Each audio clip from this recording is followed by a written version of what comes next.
पुण्यश्लोक अहिल्यादेवी होळकर उपवन घाट येथे उपमुख्यमंत्री एकनाथ शिंदे यांच्या हस्ते 51 फूट उंचीच्या भव्य विठ्ठलमूर्तीचं अनावरण संपन्न झालं। यावेळी भक्तांची मांदियाळी उसळली होती। परिवहन मंत्री प्रताप सरनाईक आणि अन्य मान्यवर आणि जनतेच्या साक्षीनं हा ऐतिहासिक आणि भक्तिमय सोहळा पार पडला। या निमित्तानं कार्तिकी एकादशीच्या महापूजेला जाण्यापूर्वीच विठुरायानं ठाण्यात अवतरून आपल्याला दर्शन दिले असल्याची भावना शिंदे यांनी व्यक्त केली। ठाणं बदलत आहे, हा घाट अहिल्यादेवींच्या नावानं उभारलाय।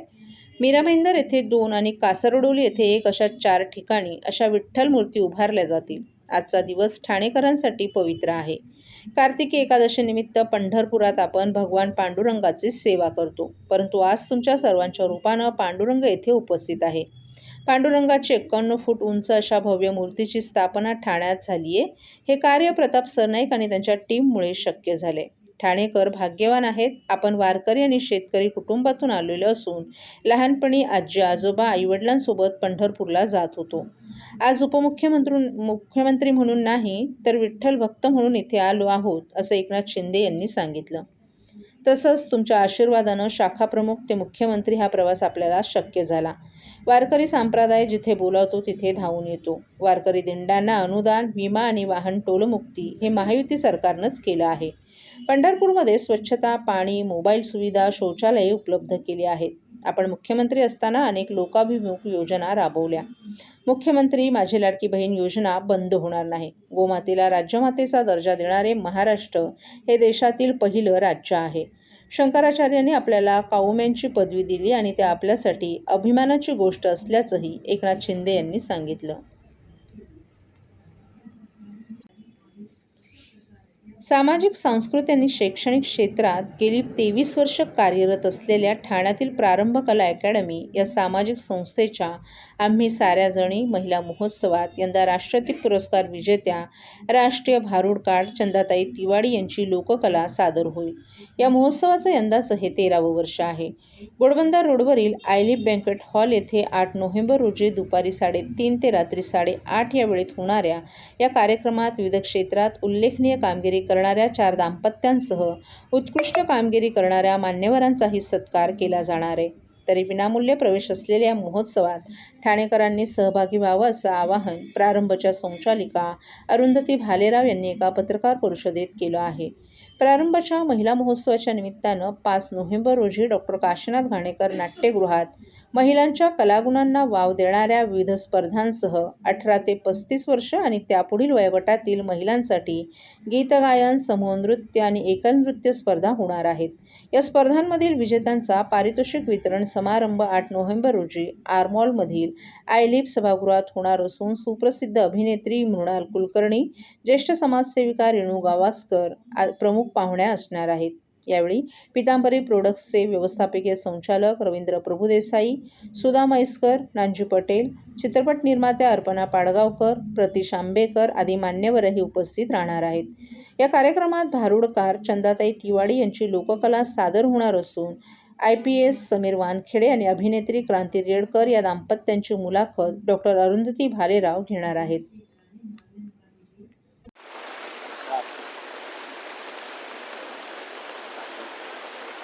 नमस्कार। प्रारंभ कला अकॅडमी ठाण्याच्या वतीने मी डॉक्टर अरुंधती भालेराव महिला महोत्सव 2025 वर्ष 13वे या निमित्तानं आयोजित केलेल्या पत्रकार परिषदेत आपल्या सगळ्यांचं मनापासून स्वागत करते। माझ्या बरोबर आहेत माझ्या संस्थेच्या विश्वस्त मनीषा आचार्य, कीर्ती केरकर, आमची वैशाली पराड, आमच्या स्नेहलताई पुरंदरे, मनीषा शितूत मॅडम आणि अलका आडगावकर। आमच्या वैशाली कुलकर्णी आज काही कारणास्तव इथे उपस्थित राहू शकलेल्या नाहीत, त्या इथे आहे असं मी समजते। प्रारंभ कला अकॅडमीचा आपल्याला कल्पना आहे हा 13वा महिला महोत्सव आहे। याच्या सगळ्या स्पर्धा 9 स्पर्धा आहेत, ज्या 5 नोव्हेंबरला सकाळी 8 ते रात्री 9 या वेळेत घाणेकर लघु नाट्यगृहामध्ये दिवसभर महिलांसाठी संपन्न होत आहेत। त्यामध्ये गीत गायन, समूह नृत्य आणि सोलो डान्स याला 2 गट आहेत, 18 ते 35 आणि 35 ते ऑनवर्ड्स। त्याचप्रमाणे उखाणी स्पर्धा, चारोळी स्पर्धा, सुविचार स्पर्धा, मंगळागौर स्पर्धा, समूह भजन स्पर्धा आणि फॅशन शो स्पर्धा इतक्या स्पर्धांचं महिलांसाठी आयोजन केलेलं आहे आणि 400-450च्या वर महिलांनी यामध्ये आपला सहभाग नोंदवलेला आहे. प्रारंभाची ही परंपरा आहे गेल्या 13 वर्षांची. संस्थेच्या 23 वर्षातल्या कार्यकाळामध्ये महिला महोत्सव हा उपक्रम, प्रारंभचे जे सामाजिक उपक्रम आहेत त्याच्या आर्थिक उभारणीसाठी म्हणून हा महिला महोत्सव घेतला जातो.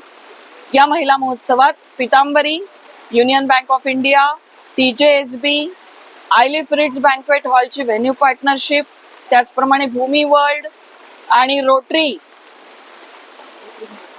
सर्व नागरिकांना आवाहन करण्यात येत आहे की सध्या डासांमार्फत पसरणाऱ्या डेंग्यू या आजाराचा प्रसार रोखण्यासाठी प्रत्येकाने पुढीलप्रमाणे कार्यवाही करावी.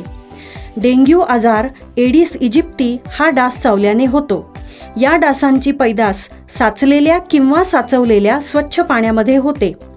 8 दिवसांपेक्षा जास्त दिवस पाणी उघडे व साचून राहिल्यास त्यात डास अंडी घालतात. अंड्यांच्या अळ्या तयार होऊन पुढे डास तयार होतात. यासाठी आपल्या घरातील पाणीसाठे उदाहरणार्थ बॅरल्स, पिंपे, टाक्या, हौद, रांजणे इत्यादी दर आठवड्याला रिकामे करून घासून पुसून कोरडे करून पुन्हा भरावे. 1 दिवस कोरडा दिवस म्हणून पाळावा. पाणी साठ्यांना घट्ट झाकणे बसवावीत किंवा जुनी साडी, चादर, धोतर यांनी बांधून झाकून ठेवावीत, म्हणजे डास त्यात जाऊन अंडी घालणार नाहीत. घराच्या गच्चीवर, आजूबाजूला, अंगणात कोठेही पाणी साचू देऊ नये. भंगार सामान उघड्यावर टाकू नये. उदाहरणार्थ टायर्स, प्लास्टिक सामान, कुंड्या, टाकाऊ वस्तू इत्यादी. अशा सामानात पावसाचे पाणी साठून त्यात डेंग्यूच्या डासांची पैदास होते. घरातील कूलर्स, फ्रीजच्या पाठीमागील ट्रे हे देखील वेळोवेळी कोरडे करावेत. लक्षात ठेवा, नुसत्या फवारणीने डास घनता कमी होत नाही, तर त्यासाठी डास पैदास ठिकाणे नष्ट करणे ही आपल्या सर्वांची जबाबदारी आहे. कोणताही ताप अंगावर न काढता जवळच्या शासकीय रुग्णालयात मोफत औषधोपचार घ्या. अशा प्रकारे नागरिकांनी सहकार्य केल्यास डेंग्यूचा प्रसार रोखणे सहज शक्य आहे.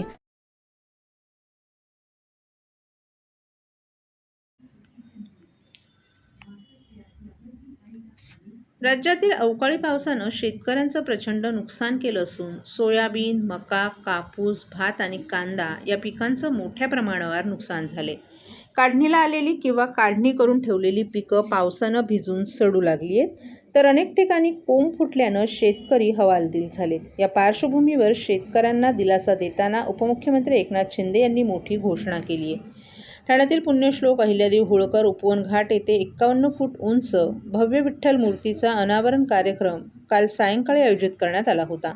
या कार्यक्रमात उपमुख्यमंत्री एकनाथ शिंदे यांनी बोलताना अतिवृष्टीमुळे नुकसान झालेल्या शेतकऱ्यांना दिलासा देत मोठी घोषणा केली आहे. या सोहळ्याला परिवहन मंत्री प्रताप सरनाईक, खासदार नरेश मस्के, माजी आमदार रवींद्र फाटक, युवासेनेचे कार्याध्यक्ष पूर्वेश सरनाईक यांच्यासह अनेक मान्यवर आणि नागरिकही मोठ्या संख्येनं उपस्थित होते. वारकरी दिंड्यांना अनुदान, विमा आणि वाहन टोलमुक्ती हे महायुती सरकारनंच केलं आहे. पंढरपूरमध्ये स्वच्छता, पाणी, मोबाईल सुविधा, शौचालये उपलब्ध करण्यात आली आहेत. अतिवृष्टीमुळे शेतकऱ्यांचं नुकसान झाल्यानं सरकार मदत करेलच, परंतु ज्यांच्या घरी लग्न ठरलं आहे ते लग्न मोडणार नाही. सर्व खर्च शिवसेना करेल असं शिंदे यांनी सांगितलं. शेतकऱ्यांची कर्जमुक्ती करण्याचा निर्णय देखील महायुती सरकारनं घेतल्याचं त्यांनी सांगितलं. प्रताप सरनाईक यांनी पूरग्रस्त भागात 101 गायी दान केल्याचं सांगत त्यांच्या कार्याचं त्यांनी कौतुकही केलं. वर्तकनगर येथील ठाणे महापालिकेच्या आनंदीबाई जोशी प्रसूतिगृहाचं रुग्णालयात रूपांतर केलं जाणार आहे. 2017मध्ये या प्रसूतिगृहाला आग लागली होती. तेव्हापासून हे प्रसूतिगृह बंद अवस्थेत होतं. या ठिकाणी आता 100 खाटांचं रुग्णालय उभारण्यात येणार असून त्यासाठी 22 कोटी रुपयांचा निधी मंजूर झालाय. ठाणे महापालिका क्षेत्राची लोकसंख्या वाढली आहे. कळवा येथे ठाणे महापालिकेचं छत्रपती शिवाजी महाराज रुग्णालय असून या रुग्णालयात प्रसूतीसाठी मोठ्या प्रमाणात महिला दाखल होतात. 2017मध्ये वर्तकनगर येथील आनंदीबाई जोशी प्रसूतिगृहाला आग लागली. त्यानंतर हे प्रसूतिगृह बंद अवस्थेत होतं, परंतु त्याचं कामकाज कोरस परिसरात सुरू होतं. या ठिकाणी दर महिन्याला 60 ते 70 प्रसूती होत आहेत. या प्रसूतिगृहाचं पुनर्बांधणीचं काम हाती घेण्यात आलं आहे. त्यानुसार पहिल्या टप्प्यात तळ अधिक 3 मजल्यांपर्यंत, दुसऱ्या टप्प्यात 4था आणि 5व्या मजल्यापर्यंत, तर तिसऱ्या टप्प्यातील 6 ते 8 मजल्यांचं बांधकाम करण्यात येणार असल्याची माहिती महापालिकेच्या आरोग्य विभागानं दिली आहे. या रुग्णालयाच्या कामासाठी राज्य शासनाकडून 22,50,00,000 रुपयांचा निधी मंजूर करण्यात आला आहे.